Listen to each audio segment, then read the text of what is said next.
देखिए, nothing will going on record, only Mohammed Nasrullah का बजाएगा।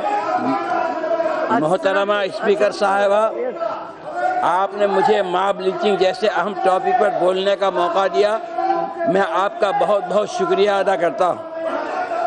इज़्ज़त माब, मैं आपके माध्यम से वज़ीर आज़म मोदी जी की खिदमत में शुरू में ये अर्ज़ करना चाहता हूँ कि हमारे चौथे खलीफा हज़रत अली ने एक बात कही थी कि इस कायनात को पैदा करने वाले की नाफरमानी करने वाली हुकूमत चल सकती है, लेकिन जुल्म सितम पर आग बंद करने वाली हुकूमत नहीं चल सकती। इज़्ज़त माब, हमारे वज़ीर आज़म बबांग दोहल ये दावा करते रहे हैं कि वो 125 करोड़ हिंदुस्तानियों के वज़ीर आज़म हैं, उनके सीने में 125 करोड़ हिंदुस्तानियों का दर्द है, मगर उनके कौल व फ़ेल में तज़ाद नज़र आता है, उनकी कहनी और करनी में फ़र्क महसूस होता है। आज पूरे मुल्क में दलितों, मुसलमानों, आदिवासियों और कमज़ोर तबकों को तशद्दुद और क़त्ल व गारतगरी का निशाना बनाया जा रहा है। हर तरफ समाज दुश्मन अनासिर और तखरीबकारों के हौसले बुलंद हैं। वो ये मान कर चल रहे हैं कि वो जिसे चाहे ज़दोकोब करें, जिसे चाहे मार डालें, उनका कोई कुछ बिगाड़ नहीं सकता। वो खुलेआम मुल्क के आइन और आइनी अक़दार की धज्जियाँ उड़ा रहे हैं, यहाँ की जमहूरियत और जमहूरी कदरों को तबाह और बर्बाद कर रहे हैं।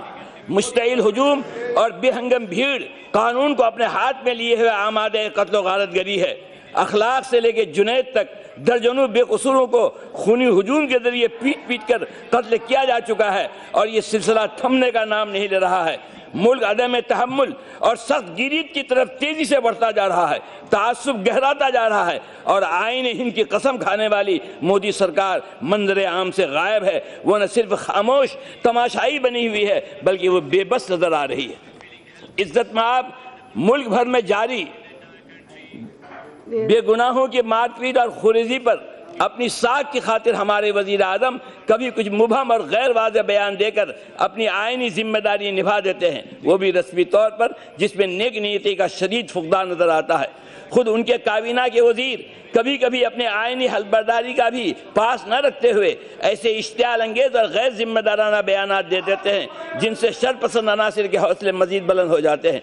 वज़ीर आज़म की जिम्मेदारी सिर्फ बयान देने की नहीं, बल्कि उनकी असल जिम्मेदारी उन समाज दुश्मन अनासिर के खिलाफ सख्त कार्रवाई करने की है। वज़ीर आज़म की हैसियत से वो अगर एक तरफ रियासत की हुकूमतों को हिदायत देते कि गाय के नाम पर बेगुनाह इंसानों को मार धाड़ करने वालों को सजा दी जाए, और दूसरी तरफ बीजेपी के असरदार लीडर होने की हैसियत से शरपसंद अफराद और झूठे गौ रक्षकों को वार्निंग देते और उन्हें अपनी सरगर्मियाँ रोकने का हुक्म देते, तो शायद इतनी क़त्ल व गारतगरी न होती।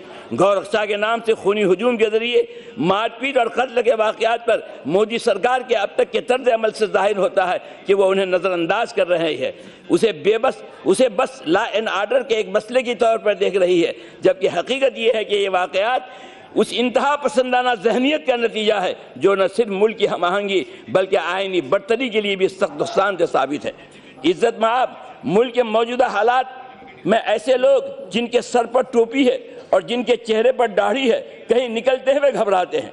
आज बुर्का वाली माँ बहनें बाहर निकलते हुए डरताती हैं। ट्रेनों में, बसों में ये शरपसंद चढ़ते हैं और टोपी वालों और बुर्का वालियों पर जुमले कसते हैं। कोई जवाब देते तो उस पर टूट पड़ते हैं। अपने ही मुल्क के अंदर अपने ही शहरियों के साथ ये कैसा सलूक हो रहा है। ऐसा महसूस होता है कि मुल्क में कानून इंतजाम, इंसाफ और रवादारी और अमन और एहतराम जैसी कोई चीज़ बाकी नहीं रही। इस अजीम मैं आपके माध्यम से, आपके ज़रिए से वज़ीर आज़म से मुतालबा कर रहा हूँ कि आप मतलब इस खौफनाक सूरत हाल को तब्दील करने के लिए मजबूत और मौसर कदम उठाइए। इस अजीम मुल्क को दुनिया में बदनाम न होने दीजिए। इस मुल्क की गंगा जमनी तहजीब को तबाही से बचा लीजिए। यहाँ की रवादारी, भाईचारा और बकाए बाहमी की कदीम रवायत को तबाह करने वाले अनासिर को कानून के शिकंजे में लाइए और 2014 से 2017 तक खूनी हुजूम के जरिए कत्ल व गारतगरी के जितने वाक़यात हुए हैं उनमें मुजरिमीन के खिलाफ क्या कार्रवाई हुई है, हाउस के फ्लोर पर लाइए। इज़्ज़त माब, मैं ملک کے وہ تمام شہری جن کا سیکولرزم اور جمہوریت پر یقین ہے، جو ہندوستانی آئین سے گہری عقیدت رکھتے ہیں، جو آزادی، انصاف اور مساوات کے علم بردار ہیں، وہ ملک میں امن و انتظام کی موجودہ بگڑی ہوئی صورتحال سے سخت بے چین اور رنجیدہ ہے۔ ان کو یہ دکھ ستا رہا ہے کہ گاندھی کا ہندوستان آخر کس راستے پر جا رہا ہے۔ کیا اسی ہندوستان کا خواب آزادی کے متوالوں نے دیکھا تھا؟ ہندوستان کی آزادی کی جدوجہد میں اگرچہ ملک کے سبھی طبقات نے بڑھ چڑھ کر حصہ لیا تھا، لیکن مسلمانوں نے جس جوش اور جذبہ کے ساتھ آزادی کی لڑائی لڑی، اس کی مثال نہیں ملتی۔ آج جب اسی آزاد ہندوستان میں دلتوں، آدیواسیوں، مسلمانوں اور کمزور لوگوں پر عرصہ حیات تنگ کیا جا رہا ہے، تو اس افسوسناک صورتحال سے ملک کے سبھی انصاف پسند اور عوام پسند عوام بہت دکھی اور سخت نالاں ہیں۔